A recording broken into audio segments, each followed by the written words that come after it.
பெரியாழ்வார் அருளிய திருப்பல்லாண்டில் 7வது பாசுரம் பார்க்கலாம். தீயிற் பொலிகின்ற செஞ்சுடராழி திகழ் திருச்சக்கரத்தின் கோயிற் பொறியாலே ஒற்றொன்று நின்று குடிகுடியாட் செய்கின்றோம். மாயப் பொறுபடை வாணனை 1000 தோளும் பொழி குருதிப்பாய சுழற்றிய ஆழி வல்லானுக்கு பல்லாண்டு கூறுதுமே. இப்போ இதுக்குள்ள அர்த்தம் பார்க்கலாம். இந்த பாசுரத்தில் ஆச்சாரியர்கிட்ட அடிபணிந்து பஞ்சசம்ஸ்காரம்லாம் செஞ்சுண்டு அஷ்டாட்சர மந்திரத்தை உபதேசமாக பெற்றுக்கொண்டு அப்படி வந்த பக்தர்கள் என்ன பண்ணாலாம், அவர்களுக்கு பகவானுக்கு கைங்கரியம் செய்யணுங்கிற ஆசை ரொம்ப வந்துடுதான். கைவல்யத்தையெல்லாம் விட்டுட்டாலாம். இப்போ பகவானுக்கு கைங்கரியம் செய்கிறது தான் சரியாக இருக்கும் அப்படின்னு சொல்லிட்டு கைவல்யார்த்தியெல்லாம் விட்டுட்டு பகவானுக்கு பல்லாண்டு பாட வரா.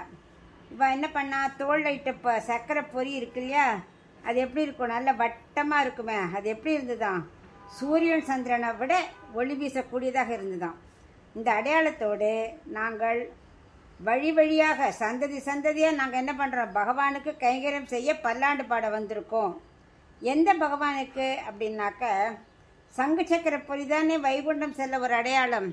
அதனால் சக்கர தாழ்வாரத்தை நாங்கள் அடிபணிஞ்சு பல்லாண்டு பாட வந்திருக்கோம் அப்படிங்கிற அந்த அடியார்கள் சொல்கிற ஆழ்வார்கிட்ட நாங்கள் சக்கரத்தாழ்வார்கிட்ட நன்றி விசுவாசத்தோடு வந்திருக்கோம். ஏன்னா அவள் சங்கு சக்கரம் பதிச்சதுனால தான் எங்களால் வைகுண்டத்துக்கே போய் பகவானுக்கு கைங்கரியம் செய்ய முடியும். அதனால் நாங்கள் அவளுக்கு நன்றி சொல்ல வந்திருக்கோம்.